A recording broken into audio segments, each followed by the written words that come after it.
start with the first quote, which is from the I Have a Dream speech. I have a dream that my 4 little children will one day live in a nation where they will not be judged by the color of their skin, but by the content of their character. And I really like this quote because it talks about, judging people for their themselves and their decisions rather than things that are out of their control. I don't know if anyone has, Dominic, you have your hand up. Oh, sorry, that's from earlier on, sorry. Okay, so I don't know if anyone wants to comment on this, like their thoughts on this quote, what people's thoughts are.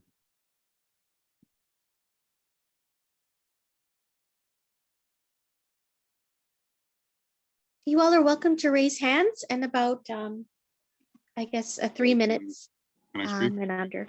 Go ahead. Well, I think this goes back to slavery. I think that's what it's in reference to.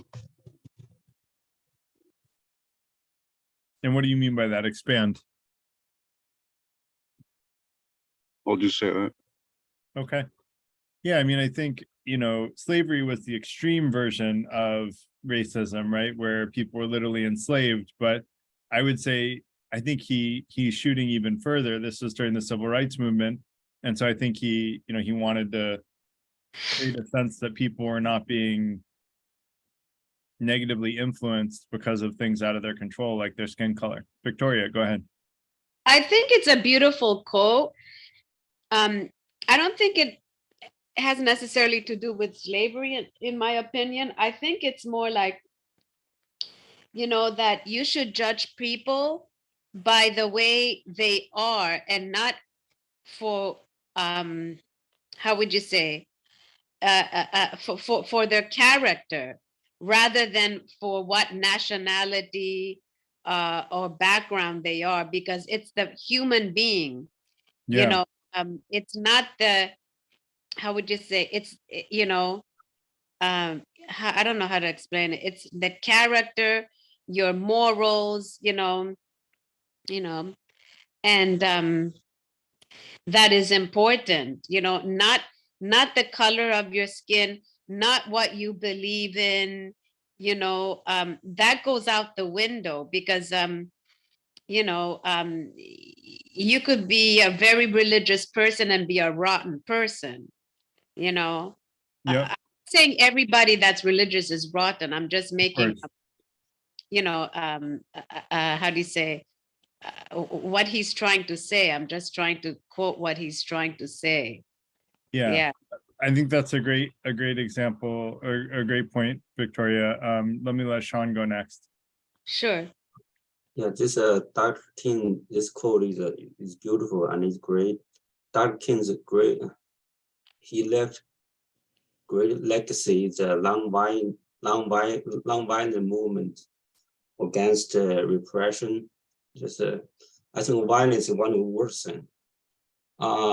Here's my take, okay? Humans are biased.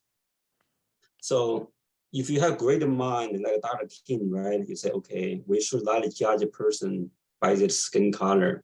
Instead, we judge them by their character, deed, right? It's great. However, not everyone have a great mind, okay? There are some common people. So, for example, a beautiful girl, right, walk into a room, a man probably right away like a beautiful girl, okay? On the other hand, someone listen to me because I have accent, they may not just like me. That's probably normal. So we have to have a psychology not to overread it, but that's one thing for sure. No one should hurt another person physically and emotionally because of their color, because of the everything. Okay, this is my take. Yeah, I agree with you, Sean. And I think the example of a beautiful girl or boy or a man, woman or man, is a good example, because I would argue that this applies not only to color of skin, but of anything outside of someone's control, that you should not judge them for anything outside of their control. That includes how good they look, right? Like, you shouldn't treat someone just because they're a beautiful person so much better because they're a beautiful person. In some respects, that gets them, you know, in the wrong psychology to be, they're not being treated fairly with other people, and it can end up causing them harm, you know, even to treat them exceptionally, especially because of how they look. So I would argue that this can be generalized. And I am going to jump to the next quote, but people are, I'm going to call hands, and people are welcome to talk about the prior quote as well. You can talk about any prior quotes if you want. We'll keep going. And this comes to something that we talked about in the social, which is, let us realize the arc of the moral universe is long, but it bends towards justice. And so for me, this is saying, look, you know, sometimes it takes a while to come to that better place. But I think Mahanad was the one making this point that things are improving. And if you look at Steven Pinker's book, Enlightenment Now, it talks about how we live in the healthiest, wealthiest, safest world that has ever existed since Earth was formed, which is pretty cool. Like, we're moving in the right direction, not always progressing, but, you know, in general, the long arc of justice of the moral universe is moving in the right direction towards justice. With that said, I'm going to let Mahanad go. Yeah, I would also say that it's, like you said, it's a generalized idea, but to be able to kind of get that implemented or kind of sink into the general psyche is to kind of combat pride for things that are not in your control either. So you have, in certain situations, I'm of Middle Eastern descent, and certain people over there, for example, would have pride being from a certain family or being from a certain clan. And that pride creates arrogance, superiority, which allows you to judge people that are, you know, of not that people. So I guess I would say pride for things that you didn't control would cause you to judge people for things that they didn't control. Yeah, that's an interesting question, whether it's okay to take pride in things you didn't control. I don't know. I guess I don't see it as a negative to be able to take pride in one's culture, because it's a part of one's identity.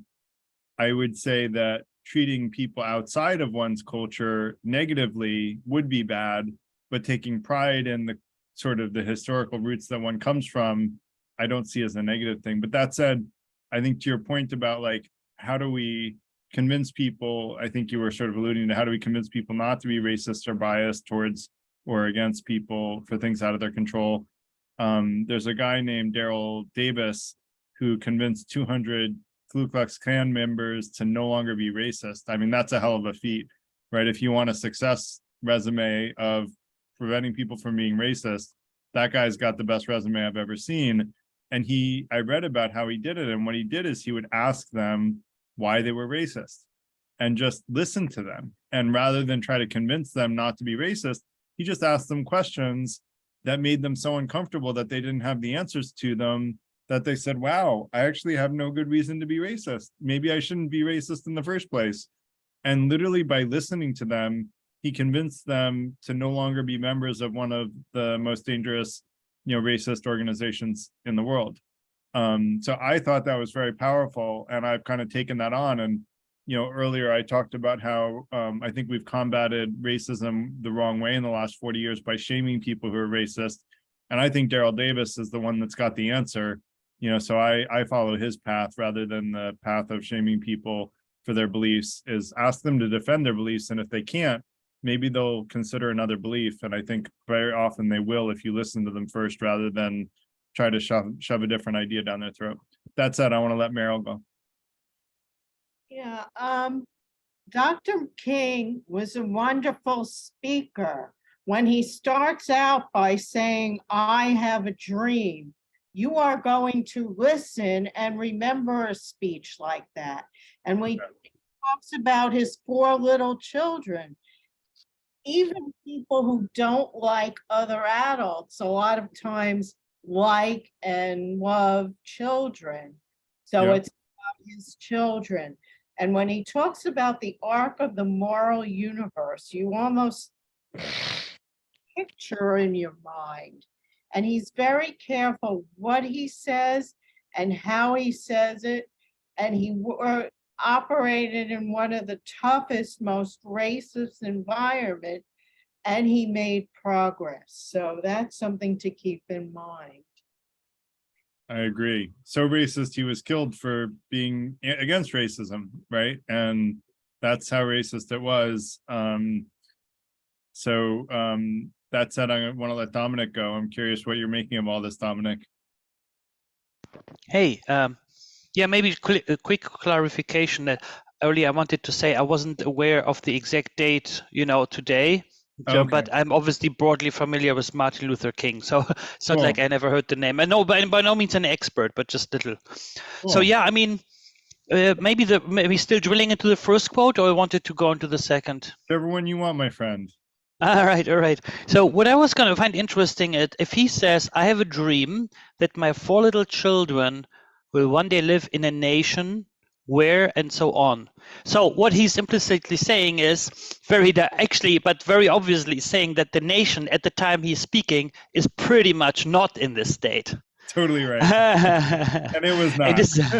It was so not. And Yeah. then this is such a clever way to make that point, but not entirely rub it in people's face while you're speaking, Totally. And I think that makes it powerful to the point, and at the same time, it's sort of protecting those listeners who might be on the other side of the game. In terms of protecting, what I'm saying is, if you, I think, want to convey a message and you think you have someone in front of you who you want to convince of doing something differently, the worst thing you can do is to just yell at them and say in their face, what you're doing is wrong, don't do it, and do what I say. Right. So even if you're right, it's just I don't know, the little child within us or something that's immediately rebelling. So Yep. And then he says, one day I dream of a nation that will be in this future state, indirectly saying, well, apparently right now, and apparently it takes a whole generation to get there, because there's 4 little children, and one day, almost like in a fairy tale, but they apparently have to go through a whole generation. This is a whole generation needs to go through a process to get to this new state that he's envisioning, right? Yeah. And I find this quite amazing. What he's just a way of making a point very strongly while still being indirect, and then he concludes, I have a dream today. So this is today, this has to be a dream. Tomorrow is reality, but certainly today, this is nothing but a dream. It's all in there. So yeah. No, such great points, Dominic. You're right on sort of the wisdom is, and that's what I was saying is what America, in my opinion, during my lifetime has done the wrong thing in combating racism. Most of what I've seen is people shaming people who are racist rather than listening to them and asking them questions and thoughtful questions and showing them a better vision of the future, one that's more fair and more just. Instead, people are shaming, and that's what creates that sense of rebellion, like you pointed out. That said, I'm going to go to the next quote. The ultimate measure of a man is not where he stands in moments of comfort and convenience, but where he stands at times of challenge and controversy. And as was pointed out, Martin Luther King lived in a time of huge amounts of challenge and controversy. He himself was a very controversial figure and had many negatives. He was a very flawed man. We're all flawed people. We talked about that in the social, but he was also a visionary and a very positive force for good. So I'm curious what people make of this. Octavio, do you want to go next? I want to say that I want to repeat what you said about how people should talk instead of shame, and I also have the same idea, but I wonder how a need or a value for urgency can be met in a situation, because I think that's the reason for the shaming is a sense of urgency.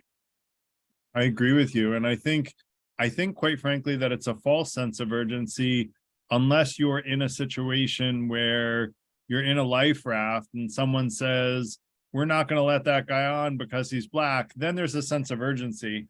But if you're not in a situation where, a very quick decision is going to be made that's going to impact someone's fate in the long term, I think we need to take time to have the conversation. We need to take time to listen to the people who have these big misunderstandings about the world and these like irrational beliefs, quite frankly, that they were taught by their parents and their culture. Some people grew up in places where racism was just the norm. Their parents were racist, everyone around them was racist. And this is just reality for them. It's the facts. The facts are Black people are all, criminals is what they've been taught, right? And put them in front of a Black musician like Daryl Davis, who says, so why is it that, like politely comes up to them, this person that they hate, and says, so why is it that you're racist? That creates this cognitive dissonance where they're like, wait, this isn't the impression of Black people that I've been given my whole life. And suddenly they have now a positive, influence of a leader and a polite person that they've always, from their whole childhood, thought was an evil person. And so I think we need to take the time to have the conversation, politely, and talk reasonably with people and ask them why, to try to defend their beliefs, not in an accusatory way, but in a thoughtful, inquisitive way, to try to understand how they came to their beliefs in the first place. And I think when we understand how they came to their beliefs, both we and they will have a better path forward. And that said, I want to let Sean go.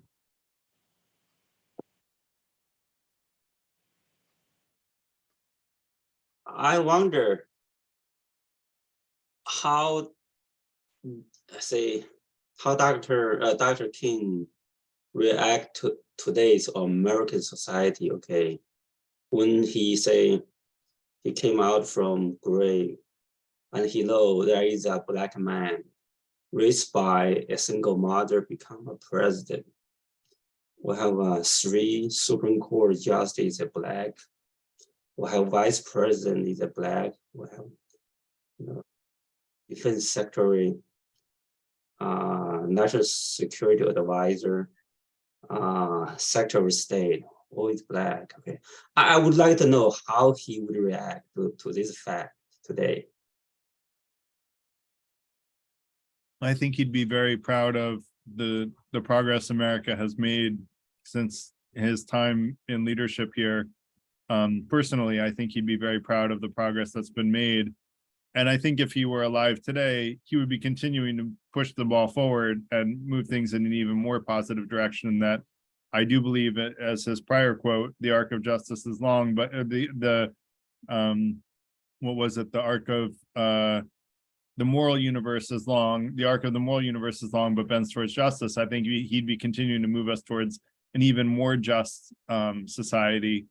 That said, I want to let Jeff go.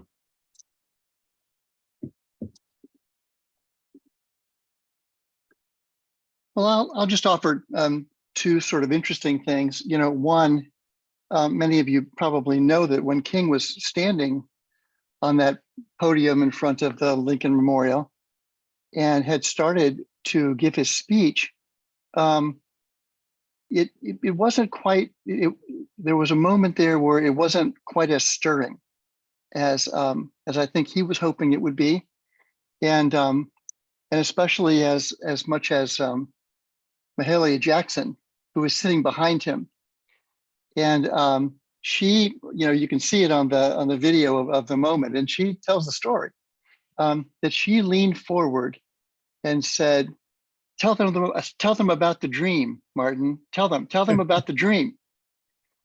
And so he switches course, and he puts his notes aside, and he goes into this "I have a dream," portion. So that wasn't his rehearsed speech?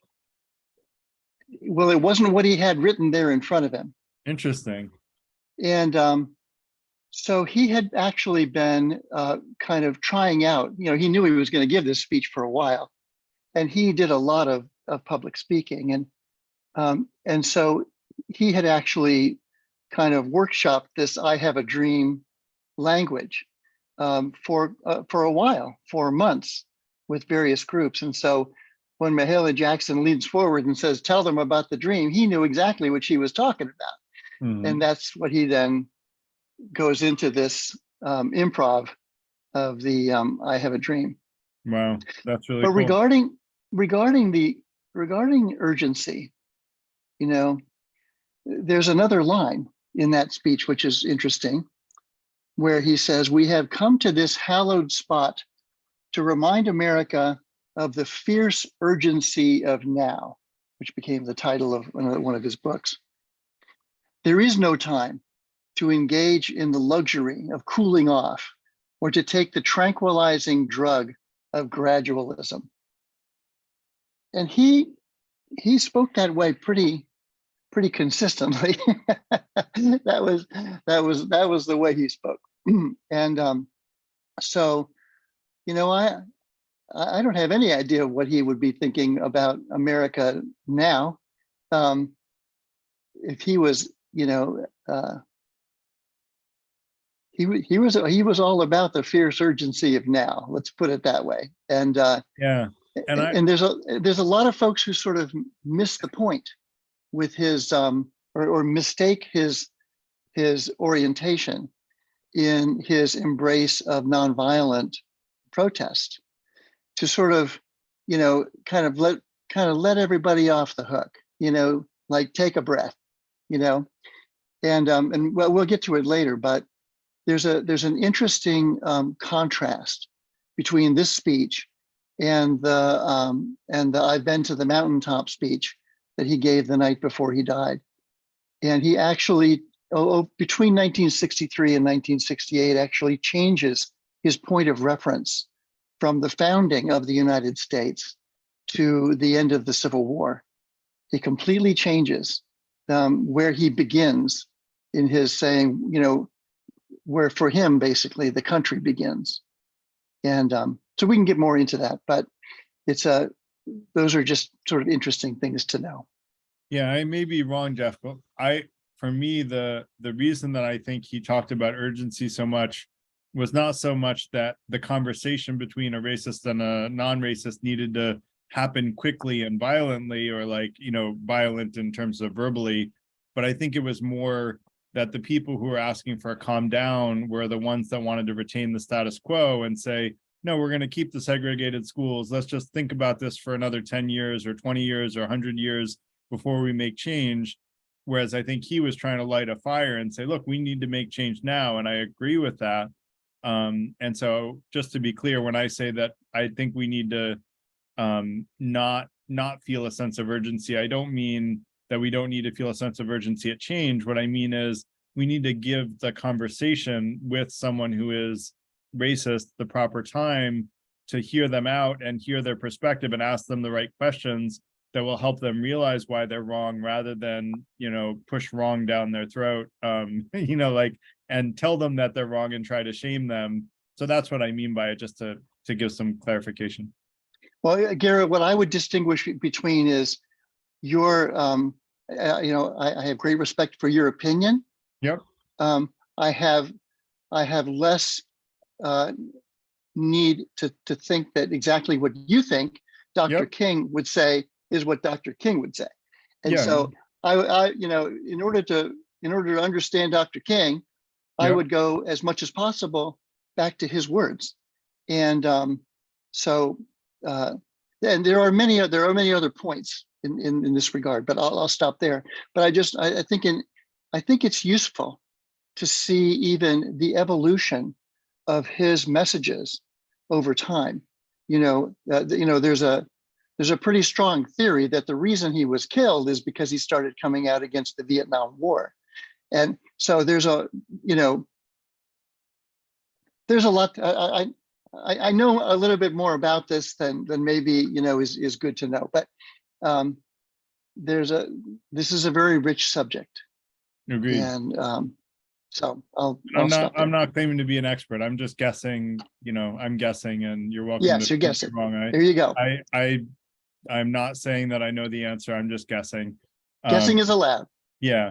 So especially when you acknowledge you're just guessing, right? Which I think is good to do and say, look, this is what I think, but I have a large degree of uncertainty with what I'm saying. So that said, I want to let Dominic go. Thanks for your comments, Jeff. Yeah, I just go briefly with a quote we have on screen now. The time is always right to do what is right. Yeah.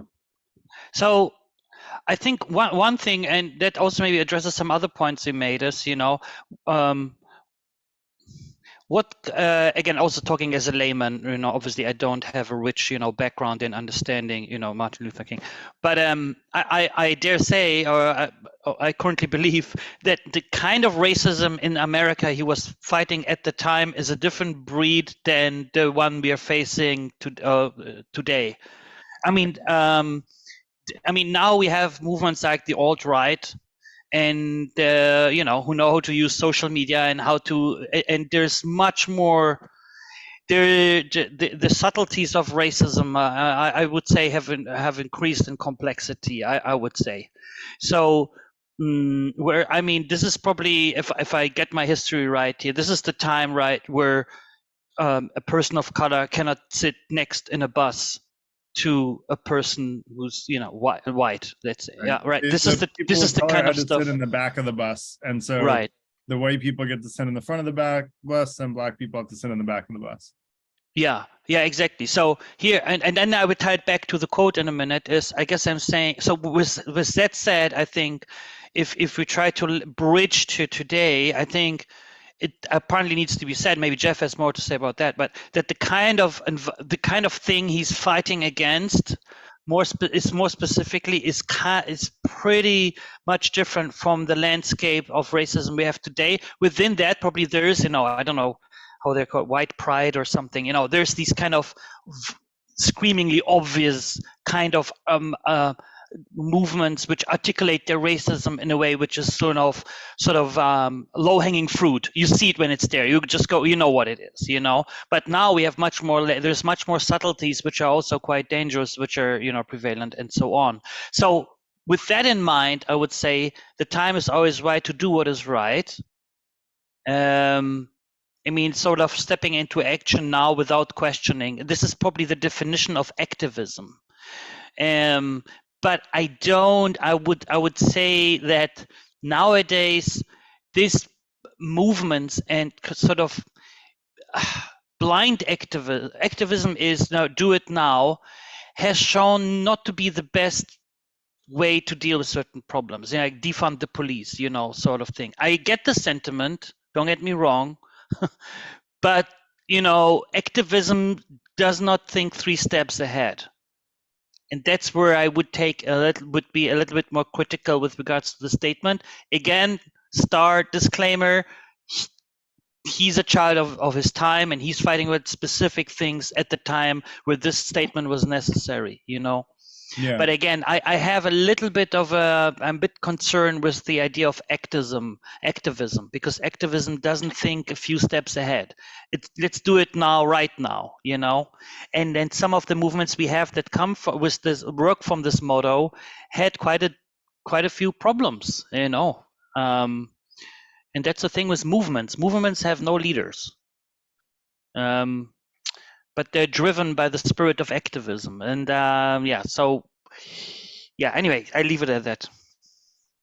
Yeah, I think some activism doesn't think ahead and some does. I would distinguish, but I would argue that his quote here is always right. Like, it is always right. It is truly always the right time to do what's right. And, why shouldn't we do what's right? Like, we'll feel better about ourselves for doing what's right, and we'll make the world a better place by doing what's right.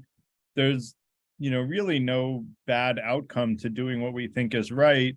What I think we need to combat before we decide to do what's right is having a clear understanding of things, which is where I think most people go wrong. Unfortunately, I think everybody thinks that they're doing what's right. It's just that a lot of people have a misunderstanding about what's really going on, or what are the right beliefs to have in the first place. But I think this kind of speaks to the urgency again, which is the time is always right to do what's right, meaning, now is the right time to do what's right, meaning now is the right time to have equality amongst people of different races. And so, I think this speaks to the urgency and the importance of urgency. Just real quick, any yeah. chance you could close that video? I have you on full screen here. Yeah. The little ad. Sorry, thank you. Awesome. You. Appreciate it. Yeah, no problem. Thanks for pointing that out.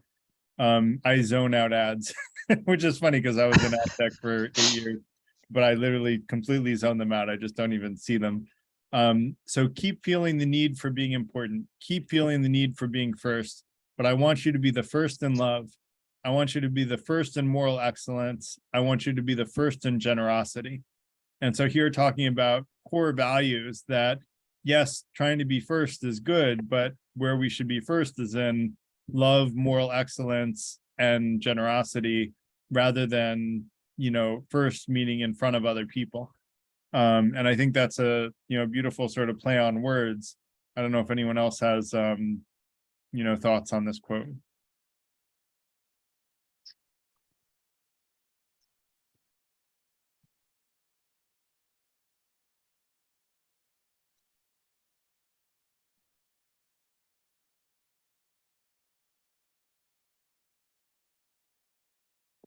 If not, I can go to the next one, which is, I have decided to stick with love. Hate is too great a burden to bear. And I'm going to liken this back to the law of attraction, right? The emotions that we put out into the world come right back to us. And, the more love that we give to the world, I think the more love that comes back to us. Whereas the more hate we put out into the world, the more hate that comes back to us.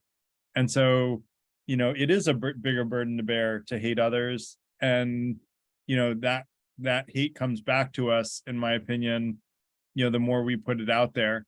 And so I think, honestly, a lot of the people who have all these sort of negative thoughts about people for things that they can't control are, miserable themselves and are driven by fear rather than by reason. And unfortunately, that fear is driving them to hate others and blame others for their own misfortune. And in blaming others for their own misfortune, they're trying to solve the root cause. It's like trying to eat when you're thirsty. It's not going to solve, it's not going to solve the problem. And so hate is not going to solve the problem. And that's why I think it's so smart of him to say, he's decided to stick with love. Octavio. People usually say that love is too great a burden to bear. And I think MLK is trying to use a play on words to say that there's a way where it could be the opposite, where the love can be something abundant and graceful, instead of being something very difficult and awkward. It's something that brings wealth and a rich experience.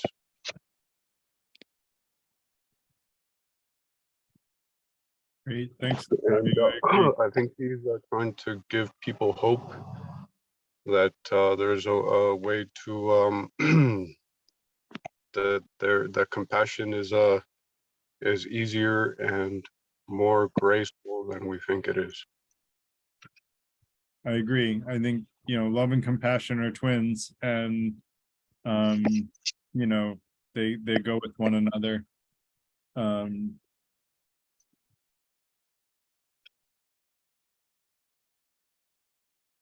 Let us not seek to satisfy our thirst for freedom by drinking from the cup of bitterness and hatred. And, I don't know if anyone has thoughts on this one.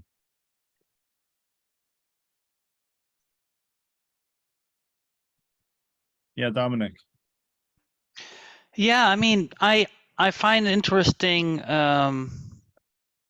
how he uses actually very symbolism, not symbols, which you easily understand. Love, hate. Yeah. Love, hate is that, what I mean? It's like, but then he gives us a slightly new kind of way of, in this political context, in his speeches and so on. And then using it with his language, it suddenly goes beyond just, you know, like just you know, nice phrases to or, you know, make love not war. You know, this would be all a little bit too I guess what I'm saying is, like, this is such an important interesting mix of sort of, how should I say this, powerful aesthetics or something, you know, or an almost artistic approach in a very serious, where very serious messages need to push through to people, you know. And then, you know, this idea of drinking from the cup of bitterness and hatred, you really get a visual here, you know. Yeah. So you really get a visual, and the good old known dichotomy of love and hate, you know. So I don't know. I'm always interested in how, you know, we maybe conventionally think of the arts as, you know, we read a poem, we're inspired, we have a moment where we drink a tea, and suddenly there's someone who's somewhat poetic in such a serious political context, and uses sort of something artistic here to push through the message to us and give us these symbols and visuals in these compact sentences, you know.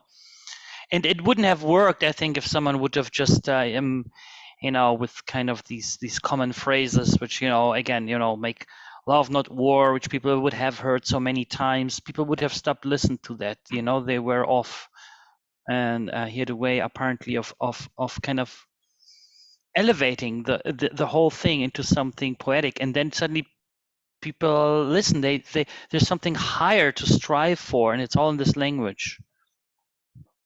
Totally agree. The language is beautiful and very visual, like you said.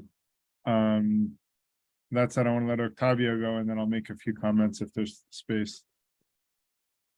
I think MLK is talking about power with the people and power over people. And because we try to get a result done, we want the public or to get up in the morning and go to work, and so we have a specific language that achieves that result, where we say that one person is less than another because they have to go to work. But I think MLK is pointing to another way to perceive relationships between each other in a way that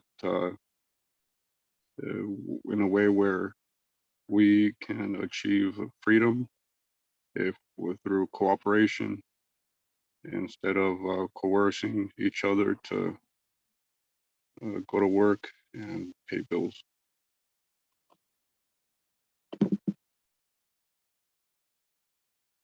Yeah, and I think you're kind of getting at sort of the way that I interpreted this, and I'm curious if Jeff agrees whether or not this is a fair interpretation. But I feel like maybe this was even happening in MLK's time, but in the modern world, a lot of people justify drinking from the cup of bitterness and hatred under the guise of freedom, meaning, you know, people try to justify hate speech under free speech laws, even though actually technically hate speech is a credible threat of harm, which has never been protected by free speech.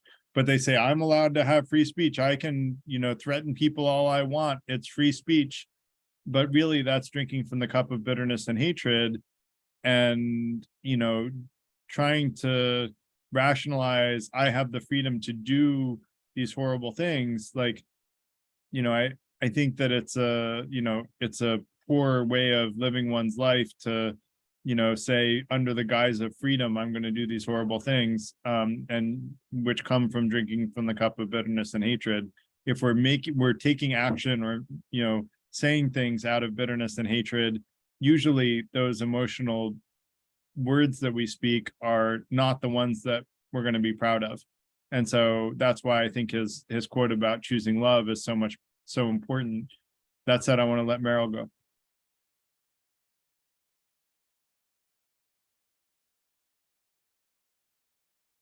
I think he's saying this to help his people and his congregants, because when you live consumed by hatred and bitterness, that there is no joy in life.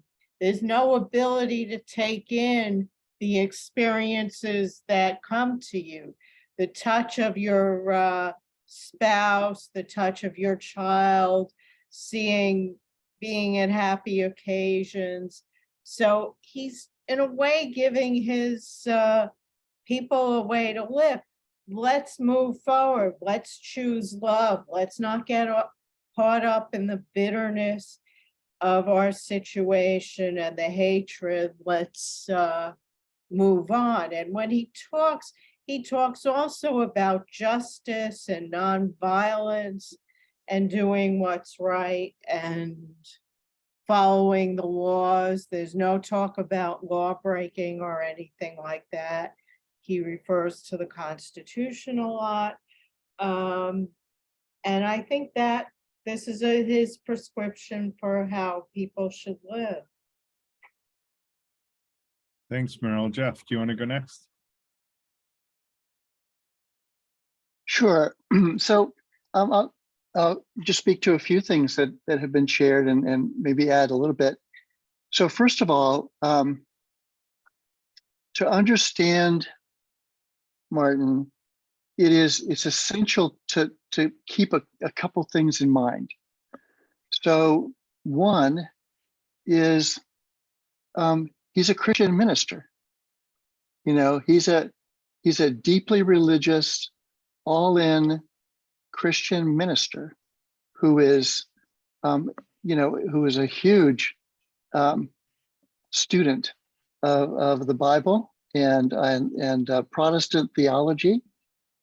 And so to some extent, going back to, to say, okay, well, what's the link between his own identity as a Protestant Christian minister and his role in the world and what he might be doing and saying at any given time? So that's an important thing. He's not just some sort of, agnostic philosopher arguing for kind of humanist values.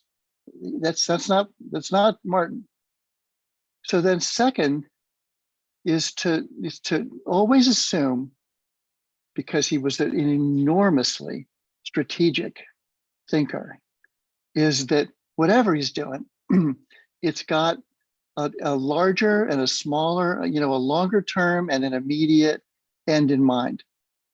So and then maybe last, to always assume that he does care about the relationships between people, and he's hugely active here as a Christian Protestant pastor leader in political change. This is all about the voting rights. This is all about civil rights. These are major legal, structural things to the government of the United States. And so when you think about things like nonviolence, when you think about his orientation towards, his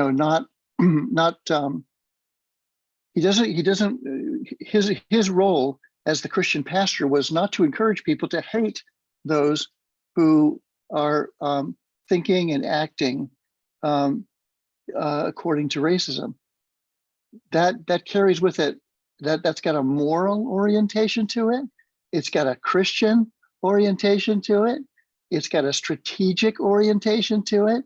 And believe me, he was constantly in very, very difficult conversations with the Student Nonviolent Coordinating Committee that organized Freedom Summer, and had Eldridge Cleaver and all of them. And then with the Black Panthers, with Bobby Seale, and the Black Panthers were just all about absolute revolution. The Student Nonviolent Coordinating Committee was really strategically about social change. And then he's got Malcolm X, coming out of the Black Muslim orientation, whose famous line was, by any means necessary, Right. not by nonviolence alone, and maybe not by nonviolence at all, by any means necessary. So there's a lot going on here as context and strategy and theology and interpersonal relationships, as well as political change. There's a lot of context here for the things that he's saying. And it's not all about just people's individual relationships with each other. That's important, but it's by far not the only thing. Agreed. And great points, Jeff. I'm going to go to the next quote, which is, darkness cannot drive out darkness. Only light can do that. Hate cannot drive out hate. Only love can do that. And I think this also comes back to, the Christian's values of love and compassion. And I think it comes back to what I said in the beginning, which is that, to convince someone who's racist not to be racist, you don't do it by, shaming that person or hating them. You do it through love and compassion and listening to them and hearing, asking them why they think what they think, and showing them, through their own self-inquisition and their own self-questioning, that their ideas are irrational and immoral. And if they come to that conclusion themselves, rather than you telling them that's the answer, they're going to be far more open to it than you telling them that's the answer, in my opinion. And so that said, Dominic, why don't you go next? I was fiddling with my mic. Can you hear me okay? Yes, you're clear. Yeah, thank you. Yeah, no, I wanted to actually talk to the point that you were making, let's say given a scenario where you said something along the lines, you have a person in front of you that is racist, Yep. So, and maybe this is a point, maybe that because we're going through your quotes now, so maybe you want to move me to a different part of the discussion today or later on. But I would kind of drill into this a little bit and ask, when is a person racist? I don't think, again, it is always as obvious as one might think, and I am actually sure that while I consider myself, a Democrat, liberal person, I'm not even a very political person, but I'm just a good guy, I think. But I'm sure I have certain modes of thinking which are probably more in certain areas of life where I probably am more rigid, where I am judgmental, and where, let's be honest, there are some thoughts floating for a second through your mind which are not politically correct. And that is just human. Everyone has that, Right. And in fact, this may be a part of yourself communicating to another part of yourself, which you don't want to filter immediately. You want to have this internal dialogue, because then you want to go into revision with these thoughts and energies within you, and you need them to be unfiltered in order to allow them to come to your conscious awareness. Otherwise, you can't have that dialogue. So they need to be unfiltered. So all this is there. But I guess what I'm really saying is that I feel that maybe at a later point, we could maybe talk a little bit about, when do you have a racist sitting in front of you in a conversation? Sort of a bit of a, and I think that, it's not always that obvious as, as these kind of typical scenarios like we talked about, not black, white person, you sit in a bus, things like that. I think there's a few more subtleties there that we could maybe discuss about later. Yeah, I would argue racism is a gradient. It's not someone is or isn't racist. It's how racist is someone, starting from maybe not racist at all, maybe member of the Ku Klux Klan, absolutely clearly racist. And there's every piece of spectrum in between. And so I think your point is well taken if what you're saying is that people are on a spectrum. It's not a black and white,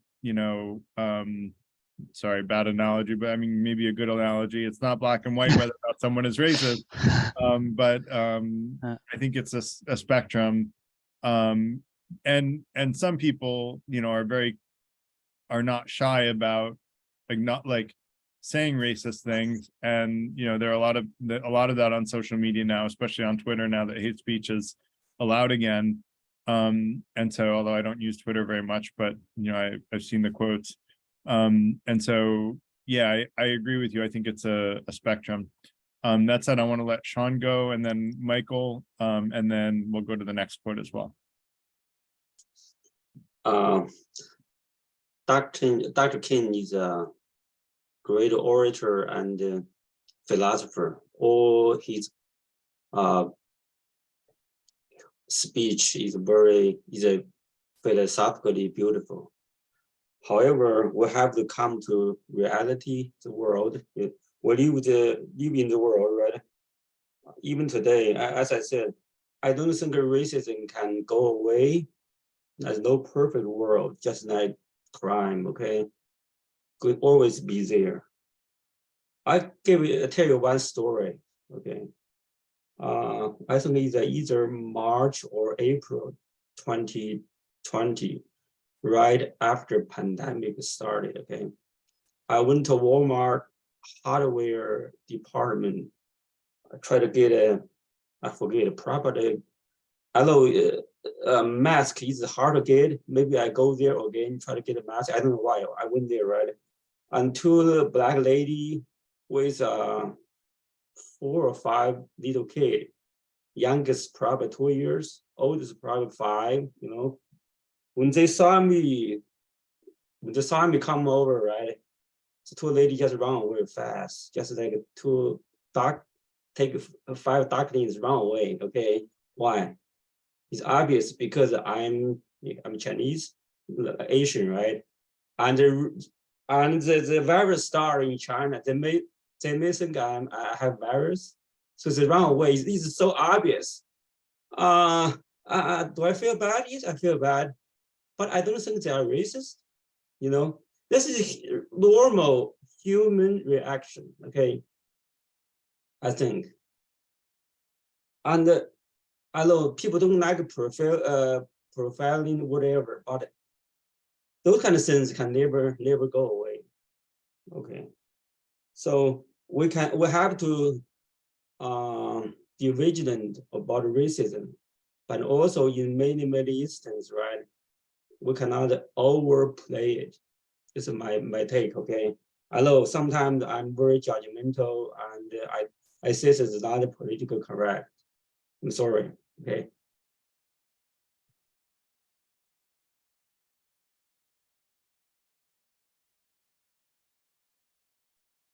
Hi, everyone. So great to be here. It is a great quote, so it makes it such a great question, because I really like Martin Luther King, and it's because he was connecting. He was charming. The healing is always the connecting. It's finding some synergies. And if you go at anything confrontational, generally that's a recipe for people having chips on their shoulder for generations to come. Again, the healing is the reconnecting. I started studying non-dualism, which is really about in the present moment, right? I think back to my own ancestry about the Irish, and now they've changed that. Everybody is making history every day. The universe never stops. The reality is that there is 40 million slaves in the world today, more than at any time. So it isn't one specific place. Personally, I think we have to be careful about throwing the word racism around, because in my opinion, racism is ignorance. Like, you can break it down to different things, but the reality is everybody has a level of racism. I was recently actually going around here in Niagara Falls, Canada, with a film crew that was documenting African roots in Ontario. And at one point, the main star that I was driving around started screaming, "Oh, that driver, that's an Indian driver. That's why he didn't do that." So everybody has a level of it. Anytime you make a joke to somebody, it can be considered as a slight. Again, as Jordan Peterson says, just because your feelings are hurt doesn't mean it's wrong.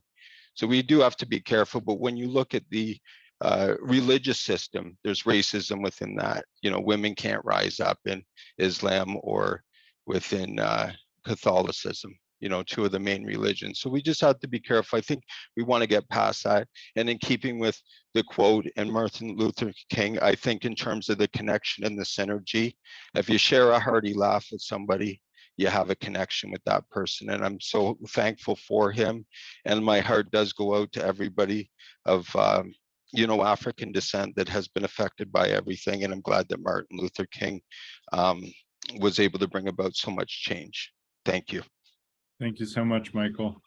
I'm going to go to the next quote, which is, when we let freedom ring, when we let it ring from every village and every hamlet, from every state and every city, we will be able to speed up that day when all of God's children, Black men and white men, Jews and Gentiles, Protestants and Catholics, will be able to join hands and sing the words of the old Negro spiritual, free at last, thank God Almighty, we are free at last.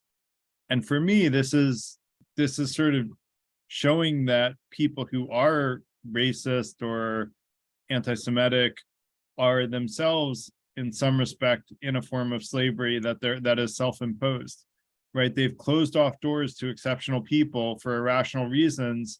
They've embraced hate instead of love, and that hate envelopes and consumes them.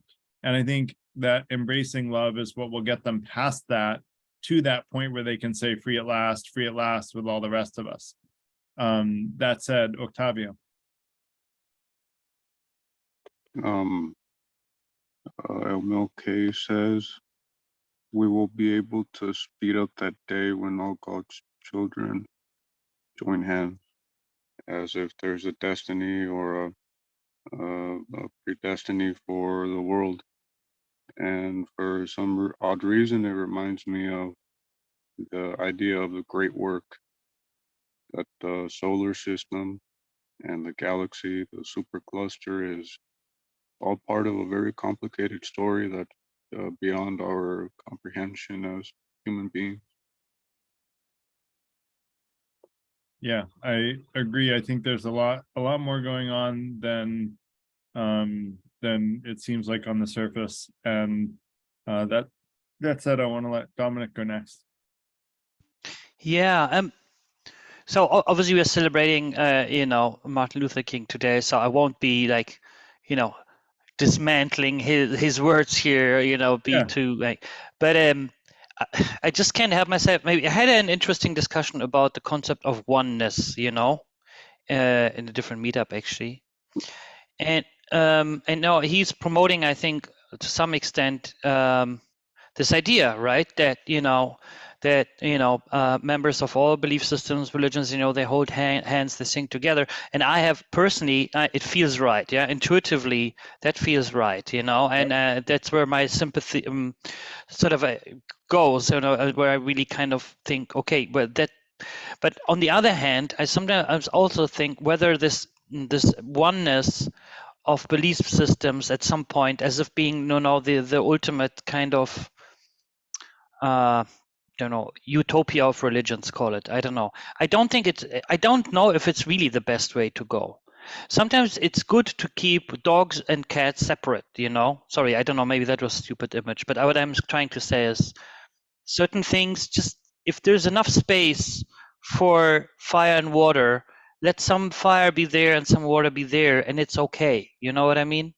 Right. Why do we need to constantly unify everything and become one world? I don't think that one world is a good concept, and I'm not saying this in a hateful way or in a way. I genuinely think there's different forces and energies within the humans, and when they form groups, they amplify.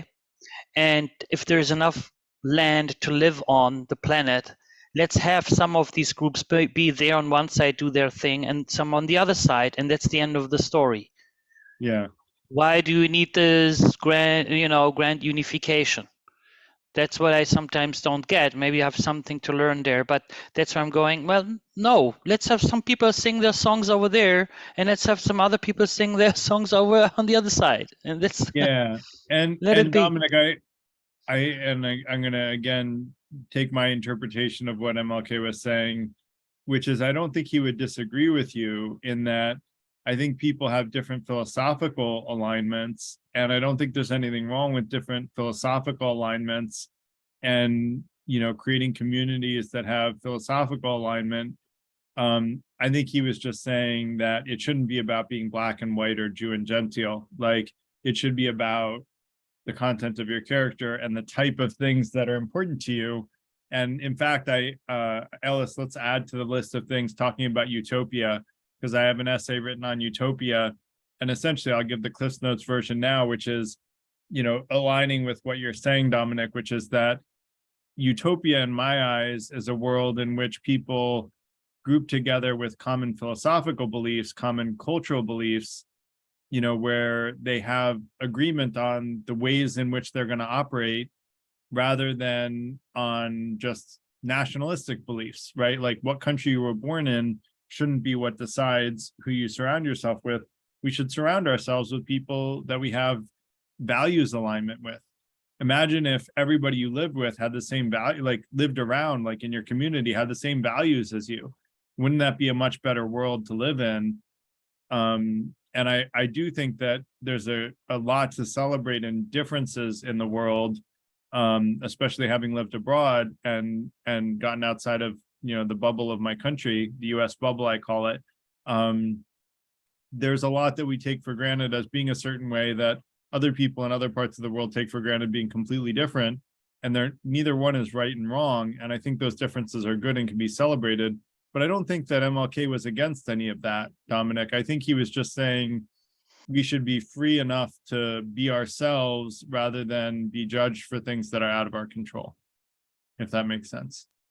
Well, you're right. I see now that, I mean, he's finishing with that the song specifically, which they envisions, you know, in this image, all these members of the different belief to sing, is specifically, as he says, the old Negro spiritual, free at last, thank God Almighty, we are free at last. So apparently then he's saying what they doesn't, maybe not even necessarily that they all unite, but that they all agree on that specific point. Yes, that they're free. Right, yeah. Okay. Exactly, they're free, meaning they're not enslaved by their racism. You know, they're not, you know, buckled down with hate, you know, and crippled by the hate that's consuming them. You know, the freedom is the freedom to love others and to embrace that love and to be in a community where they can love and be loved for who they are rather than for the way they were born. The next one is, in some not too distant tomorrow, the radiant stars of love and brotherhood will shine over our great nation with all their scintillating beauty. Curious if anyone has thoughts on that one. And this comes back to sort of a continuation of the prior one, in my opinion, is talking about the prior quote that he said that, you know, I forget the exact quote, but that, you know, things are moving in the direction of justice. And I think he was a visionary. He was a visionary not only for his own time, but for far beyond his time. And I think he saw that justice is going to come over time. He was helping it sort of speed along in its way, but he saw that, you know, this quote to me tells me that he saw that, you know, with time, justice will be served and justice will come to everybody. I don't think we're there yet, but I think we will be. I think we're either going to go extinct as humanity or we're going to find that we have justice for everyone. And I am fighting for the latter because the former just doesn't sound like fun. And so, Michael, you go ahead.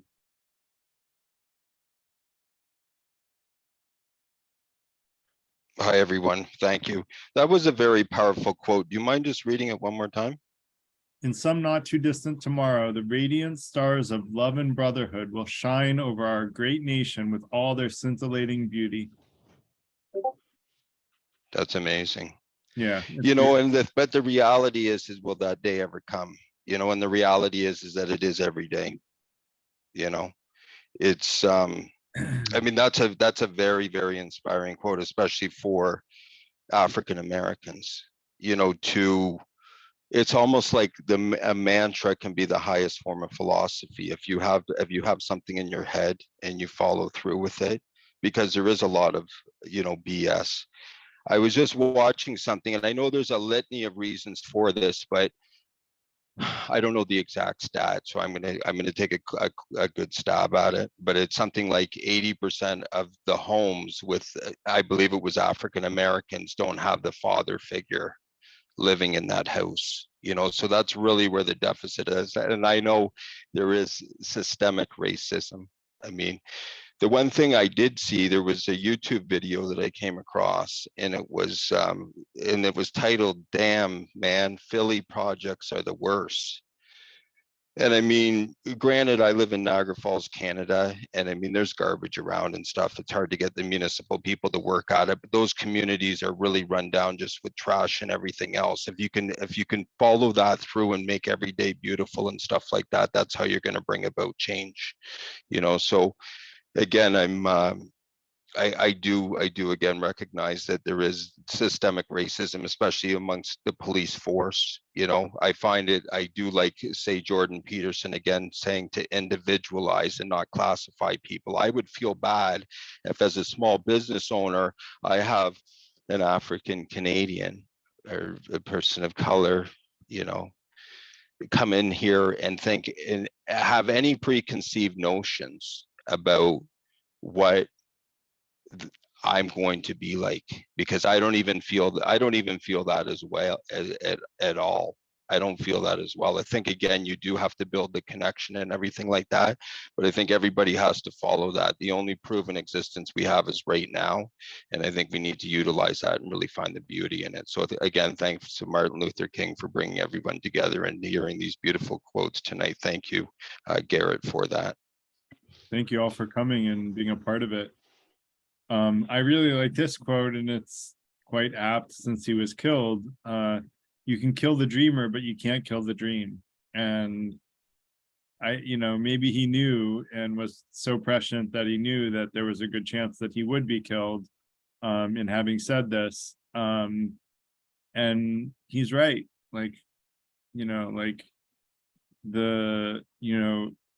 Justice itself is the dream. And I don't think, even if you kill the messengers that are fighting for justice, that the idea of justice will ever go away, because I would argue we all inherently have a sense of justice.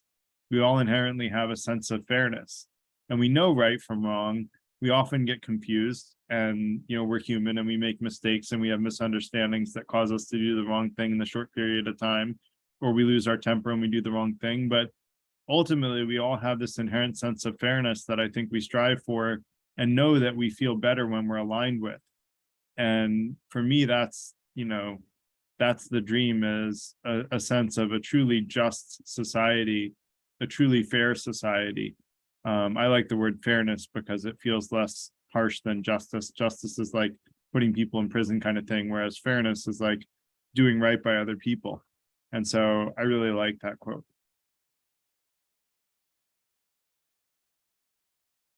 Dominic.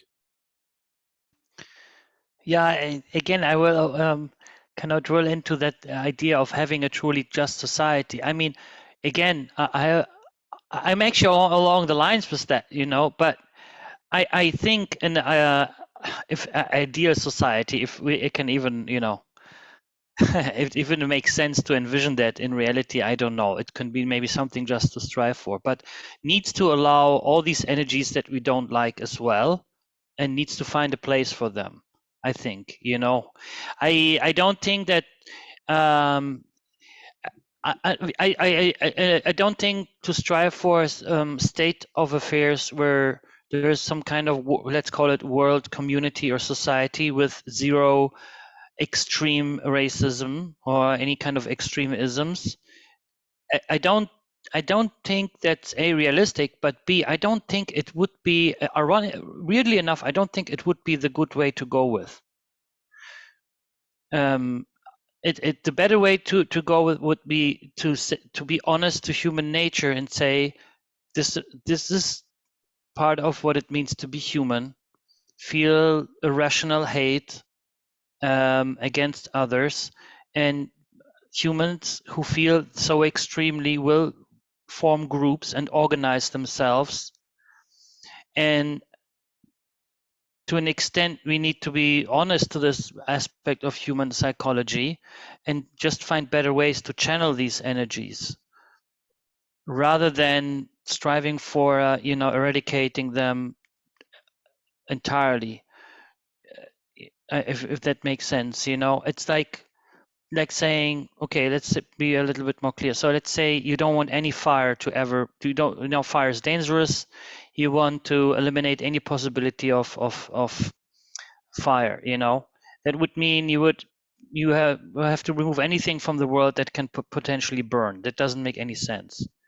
So you just have to go, okay, let's accept that a fire can break out. Everything that can go up in flames can go up in flames, but just install regulations and ways to deal with the reality of that will happen at some point, and then just make sure that we can react to it in the best possible ways.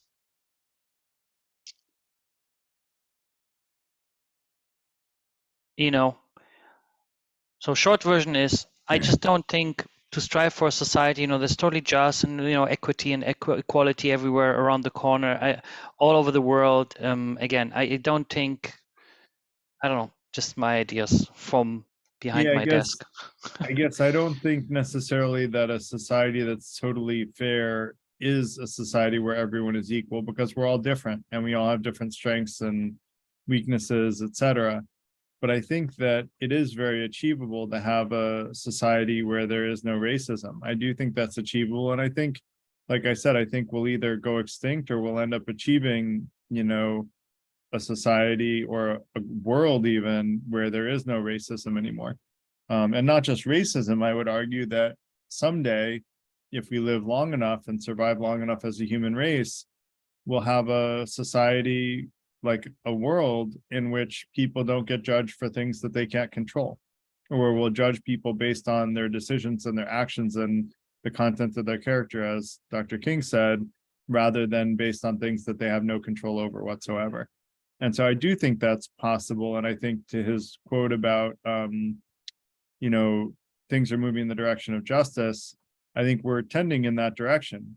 Compare us to 100 years ago when, I think both women and Black people didn't have the right to vote 100 years ago, if I remember right. I think women's suffrage was like 29, if I'm remembering right, but it's my memory is very fallible. But it was in I think the 20s. So we're talking about, we're in a much more fair society today than we were 100 years ago, and we're accelerating in terms of fairness and how quickly things are getting fair. So I think we're really headed in the right direction. And Dominic, while I agree with you that there is a dark side to humanity, I think that the light is winning out over the dark side overall, in spite of taking 2 steps forward and 1 step back. And right now we may be in a step back, but I think there will be 2 steps forward coming anytime now. And I think in the long term, if we survive, that we'll end up in a very fair world in the next 100, 200 years. I hope so anyway. And that'll be our talk about utopia, as whether, what would that ideal world look like? Let me go to the next quote. Forgiveness is not an occasional act. It is a permanent attitude. And anyone want to make a comment on that one?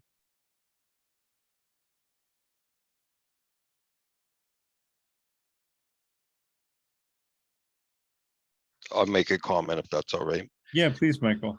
Okay, sorry I didn't get my hand up, but Okay. yeah, can you read it one more time, please? Forgiveness is not an occasional act. It is a permanent attitude. It is.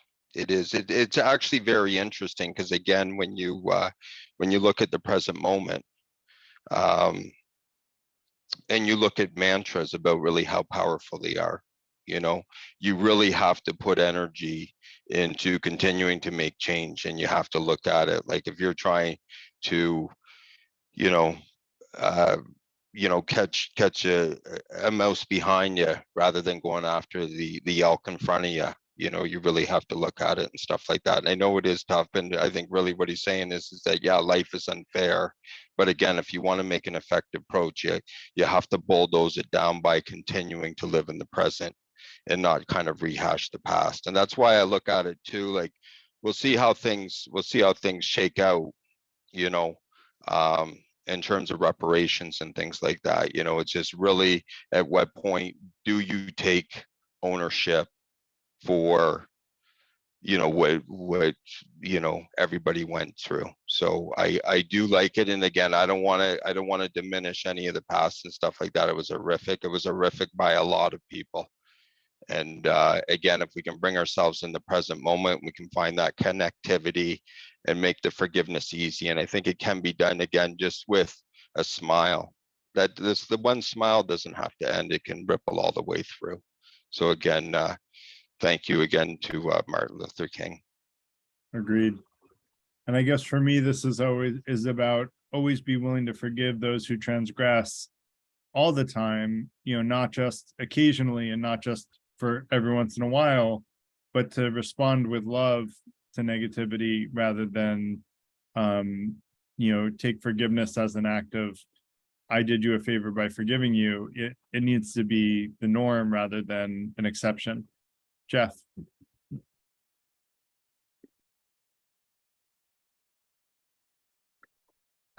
Yeah, you know, the concept and the practice of forgiveness is, I think, very, very close to who Dr. King was and where he lived. I referred a little bit earlier to the speech that he gave the night before he was assassinated. Mm-hmm. And you may or not, you might not be familiar with it, but it is quite remarkable. He was very sick. He had, you know, like a bad case of the flu, and he wasn't going to go down to talk to the people who were gathered at the hotel there. They were going to march the next day regarding sanitation workers and their plight in Memphis.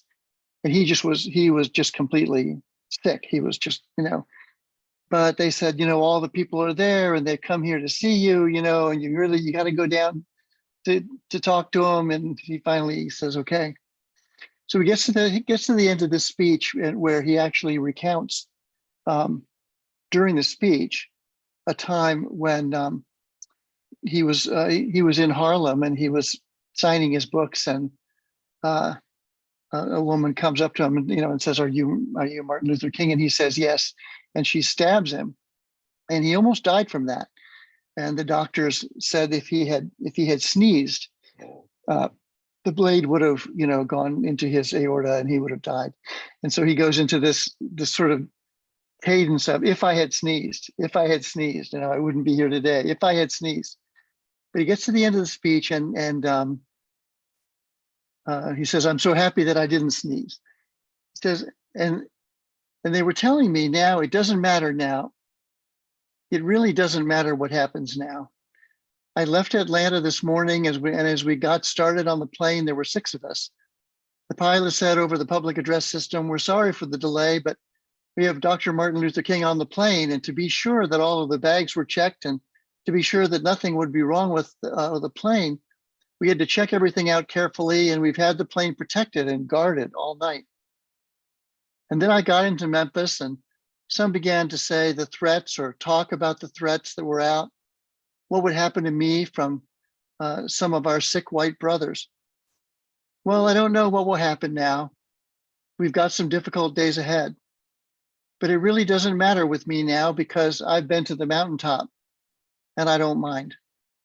Like anybody, I would like to live a long life. Longevity has its place, but I'm not concerned about that now.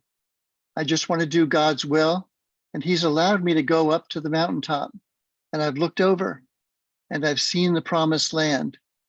I may not get there with you, but I want you to know tonight that we as a people, we will get to the promised land. And I'm so happy tonight. I'm not worried about anything. I'm not fearing any man. Mine eyes have seen the glory of the coming of the Lord. And he steps down from the podium. And the next day, he was assassinated on the balcony in his hotel. Just sort of a remarkable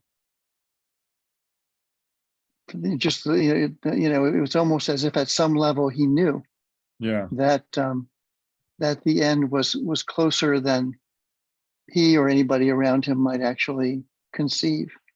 So it's just, it was, and the whole speech there, it's a long speech, but it was completely extemporaneous. And he goes through kind of the evolution of the civil rights, the concept of civil rights throughout human history, and goes through the Greeks, and he goes, it's amazing that he could do all this just from his own education and reflection.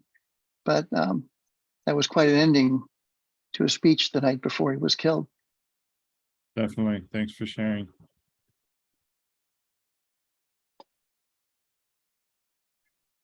I'm going to go to the next quote. We must accept finite disappointment, but never lose infinite hope. And I think this is great where, a lot of us are talking about how there are setbacks, but he was an optimist, right? Even Jeff, and what you were saying, like in that speech, he was saying, look, I may die, but the world is going to keep on moving forward. The dream is going to be realized. And that's that infinite hope. And I just think, that's the right way to live, is accepting finite disappointment and having infinite hope, and hoping for a better future, fighting for a better future, not just hoping for it. A friend finally explained to me a quote that I used to hate is, the road to hell is paved with good intentions, because my interpretation was always, well, if I don't have good intentions, what am I supposed to have? Bad intentions? So, but there I learned from my friend that was the wrong way to interpret it. What they mean by that is, don't just have good intentions, have good actions to follow up on those good intentions. And if you only have good intentions but not good actions, you're not doing enough. And that's where that infinite hope comes in, is, not only to have infinite hope, but to make effort towards that better future, with our actions. And I would argue we should all be having that infinite hope and using it to inspire us towards good actions. I don't know if anyone else has thoughts on that quote. This next one talks about what I was alluding to earlier. We must learn to live together as brothers or perish together as fools. And I was saying, we are going to end up in this world where there is fairness, or we're going to perish together as fools. And I hope that all of us here are going to fight for that world where we live together as brothers and sisters. But there is a risk, right? There's a risk of humanity ending. Like, we've gotten very close to nuclear war, not once, but twice that I'm aware of. And it was only like low-level government employees, one in Russia and one low-level government employee in Russia who prevented a world war from Russia launching nuclear weapons. And it was only from JFK, preventing a nuclear launch at a near crisis during his presidency, where he convinced other members of government not to launch a counterstrike again. I forget the exact scenario, but the one in Russia, they had like a faulty missile system that said that the US had launched nuclear weapons against Russia. And this low-level guy goes, I don't believe it. I don't think they would do that. I'm not gonna, launch the nuclear weapons or whatever. Like, I forget the exact scenario decision that he made, but he was later, thanked for disobeying his orders from on high, for not causing nuclear war. So we have almost perished together as fools multiple times. Mohanad probably remembers the scenario better than me. Go ahead, Mohanad. Yeah, that story was around the Cuban Missile Crisis, where it was a Russian That was the submarine JFK that one. had, it had the two military officers in it that it required to authorize a nuclear attack. And the Russian submarine, or the Soviet submarine, assumed that the American warship that was dropping duds into the ocean was attempting to I guess, strike in some way. So one of them said, okay, let's attack with nuclear weapons. 2 officers said yes, but it so happened coincidentally that there was a 3rd officer that so happened to be on the submarine that they needed the approval, and he refused to give the approval to. That was the one during the JFK one, and then there was one that was, I think, sometime later in the 70s or the 80s. Cool. Thanks, Mohanad. I'm going to go to the next quote. I believe that Yeah, no problem. unarmed truth and unconditional love will have the final word in reality. That is why right, temporarily defeated, is stronger than evil triumphant. Anyone want to share their thoughts on that one?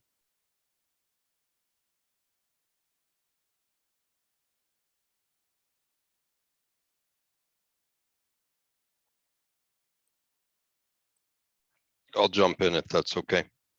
Yeah, go ahead, and then we'll let Dominic go. Sorry if I just okay. wanted to. Okay, can you read the quote one more time?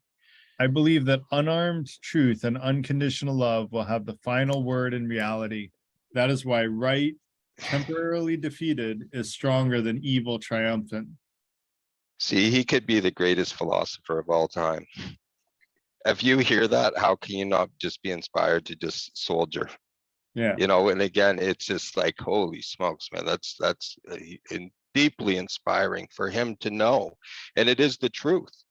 And it is the truth is that the only way through anything is again finding that connectivity. It's very, very interesting again how you make your presence, and you know, not to lump Al-Qaeda in here, but again going back to how they were interrogated. You know, the FBI said like we had a credible intelligence, but as soon as you sent the CIA in there and they did stuff, right? So again, it's just but yeah, what a philosopher. That's what I think about when I hear Martin Luther King's is that you know, you soldier on, and there is you can fill your mind and your body with spiritual, with, you know, enriching philosophy and spirituality, and you can rise up and you can do it, because that is the only way forward. So thank you for that.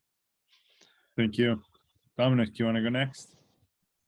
Yeah, mine is actually more like a question, because I don't know, I don't fully understand the second phrase. But anyway, so I believe that unarmed truth and unconditional love will have the final word in reality. Okay, that is why right, temporarily defeated. So the right. So what is sort of the right of the people? What is right as opposed to wrong, right?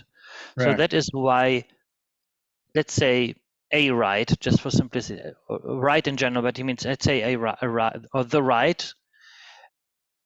I think he means doing what's right, and that, like, give himself as an example, right, where he knew his own mortality was at risk.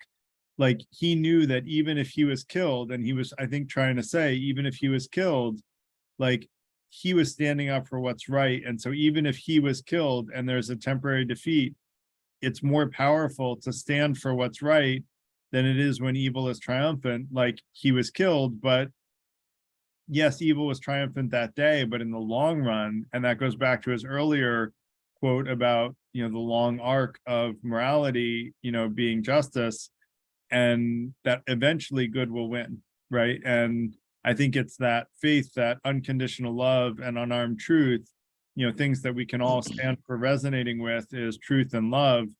You know, those are what are going to win in the long run. And so even if evil triumphs the day, they're never going to win the war. They may win the battle, they may win the war of the day, but they'll never win the war in the long run, because they aren't the right answer. The right answer is truth and unconditional love. Right. Okay. So That's he's how not talking about, I don't know if the word is correct, that martyrdom, being a martyr. That means that is why right, temporarily defeated. If someone, if you know, if right, the right in the world is temporarily defeated, and when this happens, when it's temporarily defeated, that is stronger than evil triumphant. That to me would be the definition of a martyr, right? So the martyr is defeated in a sense, but then also, like he said, King's earlier quote is that you can kill the dreamer, but not the dreams. Right. they will live on. It's a consistent motif that he's riffing on here, which is stand for what's right, do what's right, because what's right is what's the inevitable ultimate reality that we're going to experience. And at least if you fight for what's right, you're on the right side. Whereas evil may win today, they may win tomorrow, but they're not going to win in the long run. And so, fight for the winning team, which is the one that you inherently feel is right. And, for me, that sort of resonates. So would he be considered to be entirely a pacifist? That means envisioning a world with no armory, no wars at all? That's a Jeff question more than me. I think he knows MLK better than I do, to be honest. I don't know, Jeff, if you know if Martin Luther King was a pacifist, like, in his entirety or just in the civil rights movement. I would imagine that was a holistic view, but you would probably know better than me. He may have stepped away. Let's go to the next quote. Faith is taking the first step even when you don't see the whole staircase. And this resonates in that like, you don't always know what's gonna happen in the future, but we kind of have to trust our instincts about what is fair and what's not fair. And that's why I think it's always the right time to do what's right is kind of aligned with this, which is you want to take the first step to do what's right now, even if you don't know what the end result is. And someone, I forget who it was, said, I can't imagine a world where there is no racism, period. But let's move it in the direction of less racism. And even if you don't see the vision of no racism whatsoever, let's move in the direction of less racism. Personally, I can see a world where there is no racism. And I can see a world where there's no judging anyone for anything outside of anyone's control. I see that world will come about if we don't go extinct as humanity. I believe it will. It's a matter of time. And it's a matter of those of us who want to see that world come about, pushing for it to come about sooner than later, but it will come. And I think that's for me what this faith is, taking the first step even when you don't see the whole staircase. It's trusting our gut and our instincts of what's fair and what's unfair. And doing what's fair, even when it's not in our own best interest. And that's part of what he talked about, where, character is tested in adversity.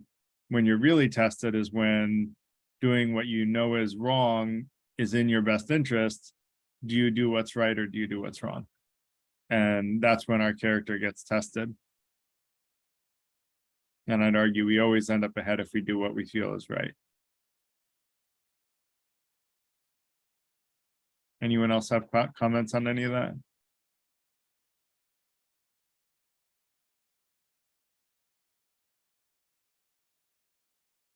And I'll go to the next one. There's something so dear, something so precious, something so eternally true that they are worth dying for. And I submit to you that if a man has not discovered something that he will die for, he isn't fit to live.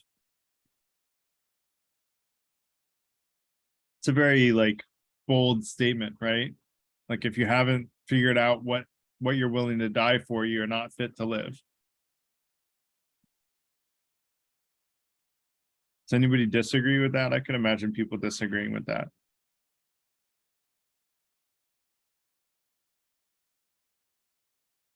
Dominic.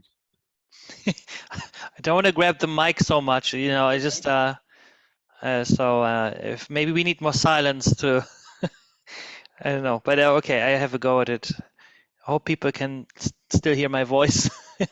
Okay. I think, to me, what is encoded in here is actually the concept of of ideological thinking. So, this, we're talking about, in a way, of a war of ideologies, and here, you know, and that's where he also speaks. If you his way of speaking that Jeff also talked to earlier on is a way of speaking in symbols, metaphors, and you know, it's very heavy. And it's I don't know, I feel it's like symbolism. Maybe that's not the exact correct term, but it's sort of, to me, it's symbolical. It has this visual imagery, and it's going back to biblical scenarios and metaphors, right? And then we are in a political context, and so obviously, you know, and an ideology, you know, I mean, I don't know, Marxism to me is an ideology, just to give an example, or right. So and to discover this kind of, and ideology is sort of what takes you beyond. It motivates you to go with somehow it takes you to, it motivates you beyond the things in life that are usual drivers, like eating, drinking water, maybe sex, you know, something that takes you beyond, and that is what he's alluding to, I think. And that everyone can discover that for themselves. But you know, if you're sort of someone who is at the center of a movement, like that, you need to speak to people's belief systems and make them take risks. That's the other thing. That's, to me, the message in there. You know, if you're there, if you motivate people to a degree that they have something which they think is more worth than their own lives, that is extremely powerful. So that's a very, to me, very intense quote there. Very heavy, actually. I don't know if I was really saying anything specific, but just sort of impressions, if that's allowed. So thank you. Sure, that of course. And Michael, do you want to go next? Hi, everyone. Do you mind just reading it one more time? There are some things so dear, some things so precious, something so eternally true that they are worth dying for. And I submit to you that if a man has not discovered something that he will die for, he isn't fit to live. So the way that I feel about that, initially hearing that, I actually feel like just the quote taken in itself, it's a very militant type quote. But I mean, obviously in the context of what he's talking about, in the sense of, hey, we're going to walk across a bridge, and if we get beat down, so be it, because that's where our red line is. You know, so I find it interesting, but I find the second part very interesting as well, because what I think he's actually referring to is the ego. And I think a lot of times as a man, if you've like literally come within inches of your life, that it just the ego is just ripped away from you, then you can never bring it back. So I'm thinking that I think that he's probably referring to something as that, about how much that can change you. You know, I was talking to my mom today, and she told me a poem that she wrote, and it started off by saying, I surrender. And I said, I don't even understand that concept of surrender. Who are you surrendering to? But again, we got at it that you're surrendering to the ego. And I said, well, I don't have that problem, because my back has been against the wall, that it's gone. So I think in some respects he's referring to that, but taking the text as a whole, I think it's interesting, because it does stand on the side of almost armed combat. But again, if you put it in the context of crossing a bridge, then yeah, I mean, that's, so I don't know what the context is behind it or out of it. I would have to obviously give him the benefit of the doubt, you know. So you know, it's interesting, because it does bring back, you know, those images of just trying to have a cup of coffee at a cafe and getting beat down. Like, again, it's inhumane. So that's all for me on this one. Thanks, Michael. Meryl. Taking this quote with the one above it about faith and taking that first step, even though you can't see the whole staircase, it's picking something that's important and moving forward. And he very much knew that some of the demonstrations and the actions that were going to be taken were going to lead to injuries, to deaths, to jail sentences. He himself spent some time in jail. And you really have to take this in the context that he's giving these speeches at a time where people couldn't sit at a lunch counter together, where young men were abroad fighting and killing in Vietnam, but they couldn't sit in the same classroom or at the same restaurant together. Or drink from the same water fountain, totally.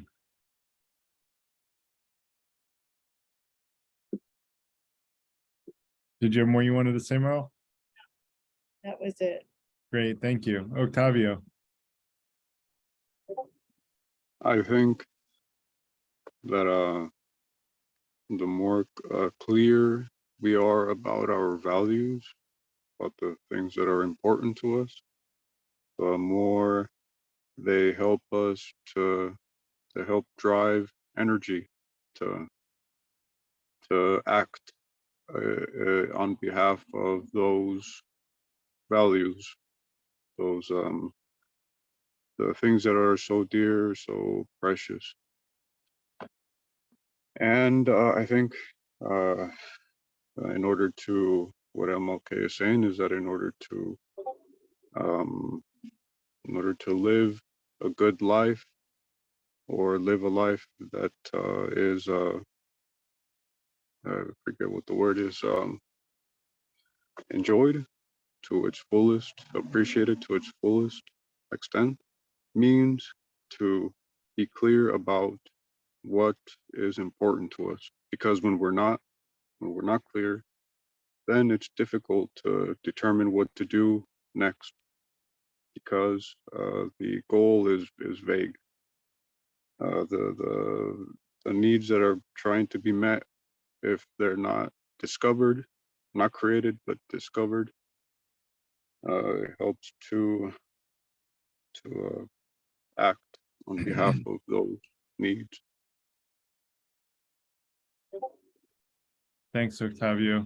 I personally, to make sense of this one, turned it around in the opposite sort of logical sense and said, if you're willing to take any immoral action or inaction per se to save your life, then your life isn't fit to live.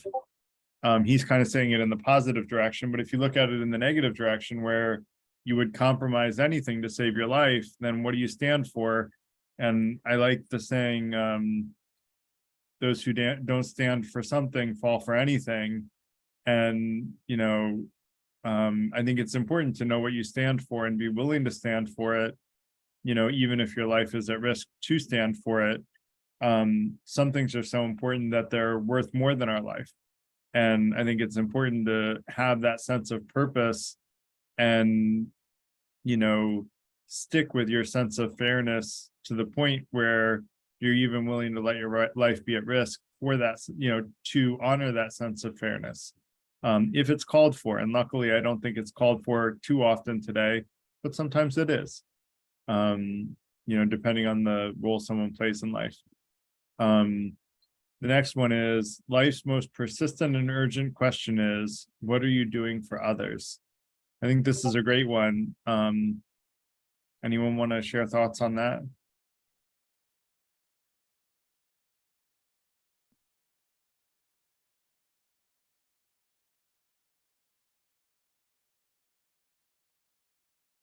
I think MLK is saying that life in general, the most important thing is the cooperation, compassion,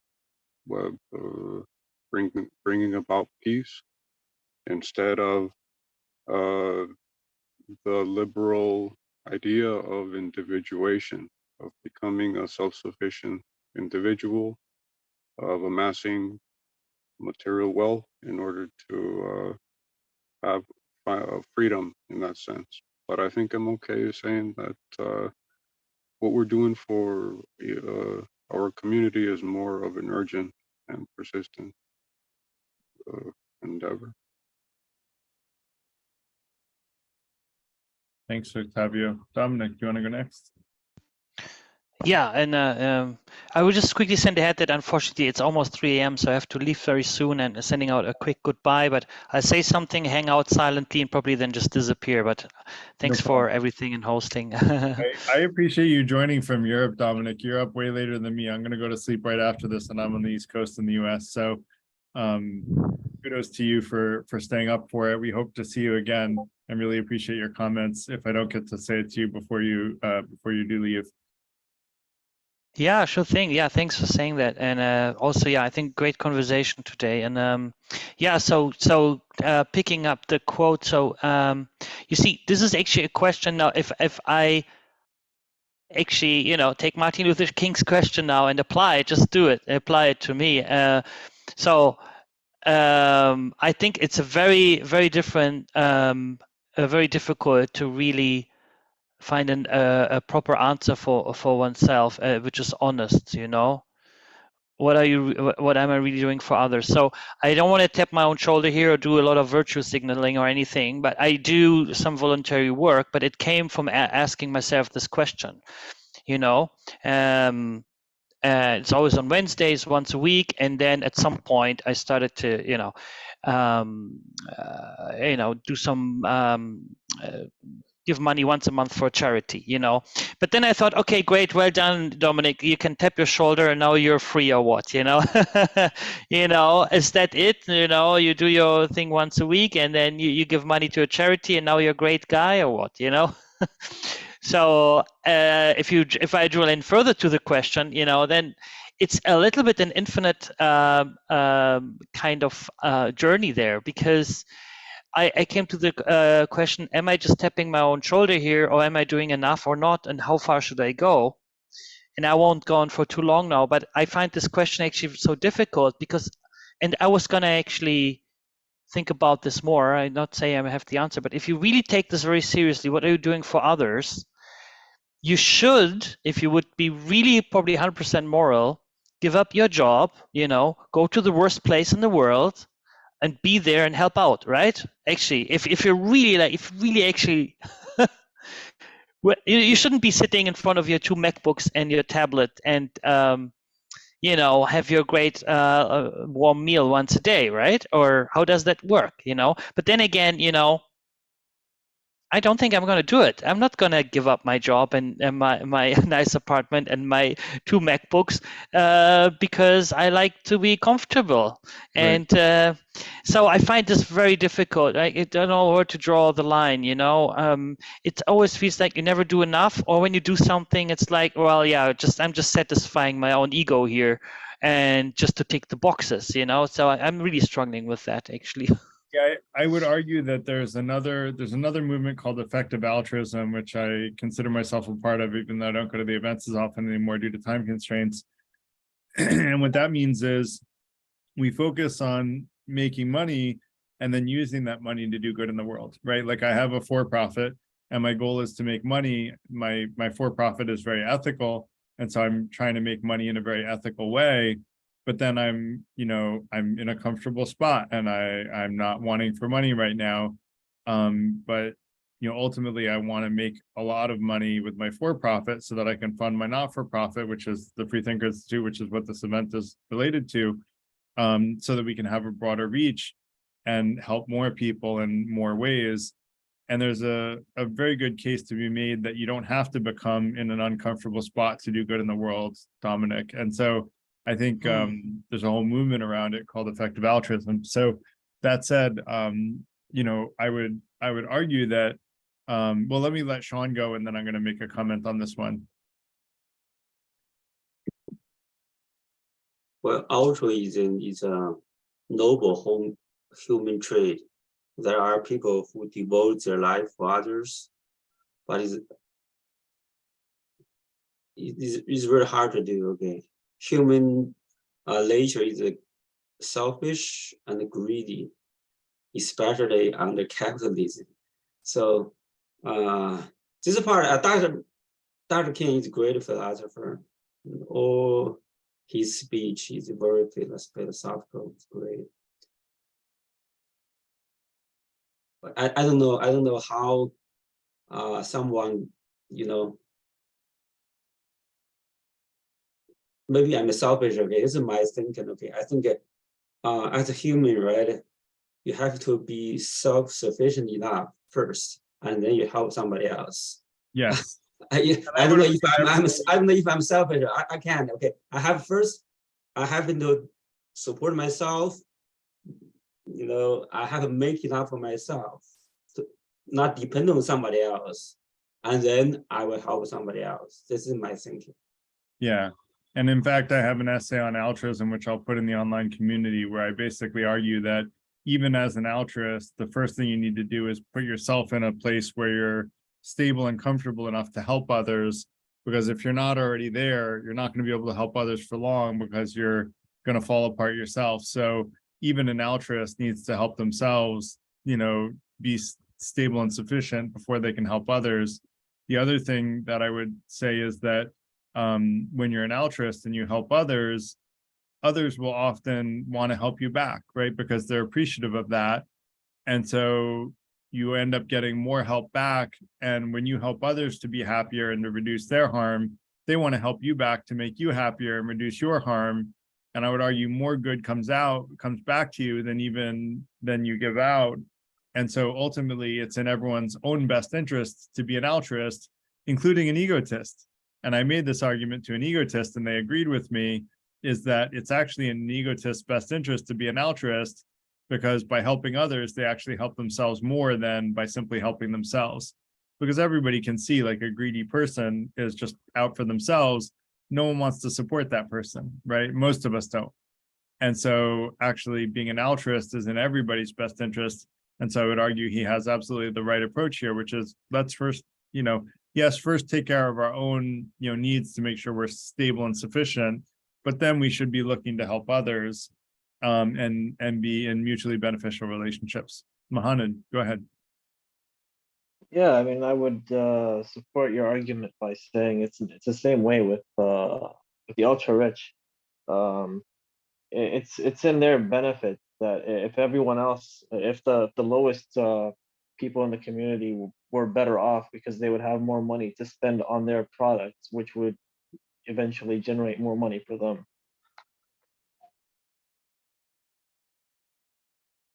I agree. And in fact, that's my argument. We should actually add globalization, Ellis, to the list of topics. That's my argument for globalization is by helping, send money to lower cost labor countries for producing products and goods, we help those companies develop their economy. And eventually those economies become peers that will purchase US products, things that are developed in the US that are higher cost goods. And so we create a wealthier world by investing in, labor and products from low cost countries. So actually, I would argue that it's actually better to have a global community taking advantage of labor benefits, but that's another story for another day. Let's go to the last two quotes and then we'll finish up because it's 9 o'clock. Let no man pull you so low as to hate him. And this again is, Christian value of, love your enemy. I'm a big believer in that. I think we should love everybody. We don't have to continue to interact with people who are rude to us continuously. And if someone is rude, then I generally warn them to be polite, or I'm going to stop interacting with them.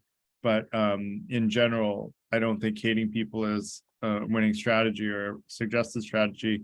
And then the last one is, well, I don't know what will happen now. We've got some difficult days ahead, but it doesn't matter with me now. And this is, I guess Jeff actually already did this one, but well, Jeff, you already did this one, so I won't do it again because it's 9 o'clock. But what I will say is we have a couple of cool events coming up in the coming weeks. So if I can just give a quick, where is my sheet? Here we go. So the next week's is on confirmation bias and how to free yourself from bad ideas, which I would love for people to come to, and I'll share my opinion on how to combat confirmation bias and get unstuck from bad ideas. And then the week after that, Remco is gonna from Australia is gonna present Wittgenstein, a philosopher who claimed to solve all problems in philosophy. And he's kind of the father of, excuse me, the father of postmodernism. And so it'll be interesting to hear where postmodernism's roots lied. And then the next event will be on intuition versus reason, like when to use intuition versus reason. And so that should be an interesting presentation. I'll be presenting that one. And then after that, we have Valentine's Day. So hope everybody has a great night. I do want to thank you all for coming and for staying to the end. And it was great to see you all, see those that have been here in the past, and great to see some new names and faces as well. We would love to see you again, for both the repeat folks and those that are new. And feel free to join the online community. There's a lot of conversation going on there, and would love to stay in touch with you there between these events on Tuesday evenings. And Ellis, I think, has posted some links to learn more about membership of the FTI for those that are interested in sort of adopting good philosophy into your lives. If that's of interest to you, feel free to check out the membership path. There's no cost to membership at this time. And hope you all have a great rest of your night. And thank you all for coming and for your contributions and for the great comments that everybody shared. And Jeff, thanks especially for your knowledge and background and about MLK and the context that you set. So appreciate that. Thanks a lot, everybody. Hope you all have a great rest of your night. And thanks everyone for coming. Bye-bye. Thanks, everyone. Yeah, Bye. you too. Have a good night. See you.